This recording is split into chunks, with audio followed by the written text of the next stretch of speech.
Selamat datang di channel ini dan selamat hari Minggu. Sahabat-sahabatku yang terkasih, akhir-akhir ini sedang terjadi perang antara Israel dan Amerika melawan Iran. Sampai saat ini perang itu sudah menelan ratusan korban, bahkan ada yang meninggal dunia. Beberapa hari yang lalu di dalam sebuah konten saya mengatakan bahwa perang yang sedang terjadi ini mengantar saya pada sebuah titik refleksi bahwa perang bukan hanya tentang persenjataan, bom, dan perlengkapan perang lainnya, tetapi intinya ialah tentang tidak adanya cinta di dalam hati manusia. Sebab muatan dari perang itu sangatlah kompleks, antara lain haus akan balas dendam, kebencian, ketamakan, amarah, dan lain sebagainya. Akar dari semua itu ialah ego manusia, dan obat mujarab yang bisa melawan ego manusia ialah cinta. Karena itu, ketiadaan cinta dapat membuat manusia hilang arah dan jatuh di dalam dosa. Bacaan pertama mengisahkan bagaimana bangsa Israel mengalami kehausan ketika mereka melewati padang gurun Sin. Saat itu mereka mulai bersungut-sungut dan mulai meragukan Tuhan. Tetapi akhirnya Tuhan memberikan mereka minum lewat batu yang dipukul oleh Musa dengan tongkatnya. Dari batu itu keluarlah air sehingga bangsa Israel dapat minum. Tempat itu dinamakan Masa dan Meribah, karena di tempat itu bangsa Israel mencobai Tuhan dengan mengatakan, adakah Tuhan di tengah-tengah kita atau tidak? Di dalam bacaan Injil kita juga mendengarkan kisah yang ada hubungannya dengan air dan haus. Kisah itu bercerita tentang perempuan Samaria dan Yesus di pinggir sumur Yakub. Menarik sekali, di dalam kisah ini Yesus mengatakan dengan sangat tegas bahwa Ia adalah air hidup.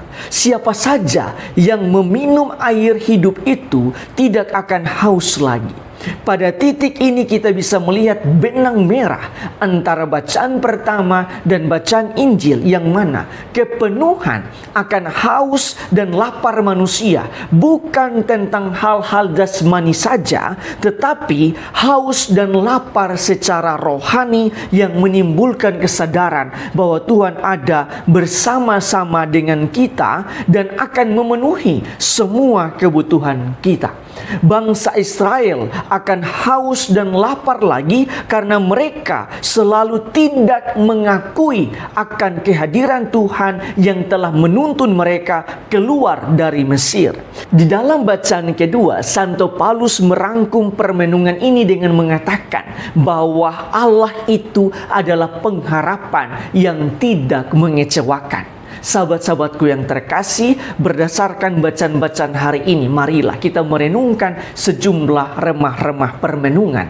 Pertama, perjalanan bangsa Israel yang kehausan di padang gurun mencerminkan juga perjalanan manusia yang terkadang mengalami kehausan secara rohani di tengah-tengah pesiarahan di dunia ini.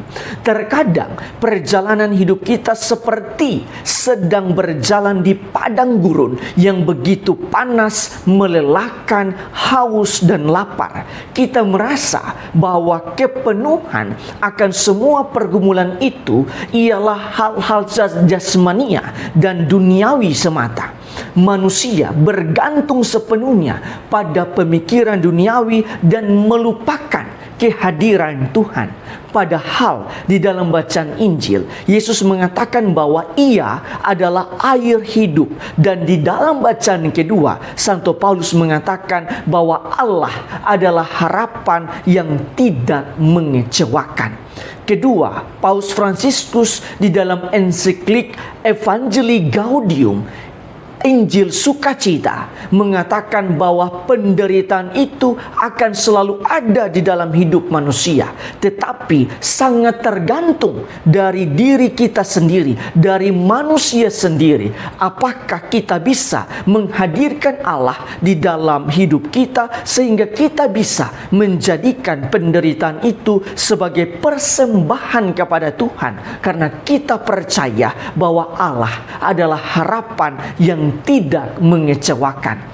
Ketiga, jika Yesus adalah air hidup dan jika Tuhan yang kita imani adalah kasih, maka air hidup juga bisa berarti kasih Allah itu sendiri. Artinya terkadang kita mengalami kekeringan hidup di tengah-tengah gurun dunia ini, bukan hanya karena gurun dunia ini begitu panas dan begitu kejam, tetapi karena terkadang kita tidak menyegarkan diri kita dengan Tuhan sendiri yang adalah kasih dan air hidup yang begitu menyegarkan. Pater pendiri kami, Pater Jules Chevalier, pendiri Kongregasi Misionaris Hati Kudus Yesus atau MSC, pernah mengatakan bahwa hati kudus Yesus dan cinta Allah adalah obat mujarab yang bisa menyembuhkan semua penyakit zaman, termasuk perang, kebencian, balas dendam, dan lain sebagainya. Bahkan Santa Teresa dari Kalkuta juga pernah mengatakan bahwa kemiskinan terbesar bukanlah lapar dan telanjang, tetapi kemiskinan terbesar itu adalah kemiskinan karena tidak diinginkan, tidak dicintai, dan tidak diperhatikan. Karena itu, di masa puasa ini, pertobatan yang harus kita lakukan ialah perjalanan pulang kepada Bapa, perjalanan pulang kepada hati kudus Yesus atau kepada hati Allah sendiri. Tuhan memberkati kita semua.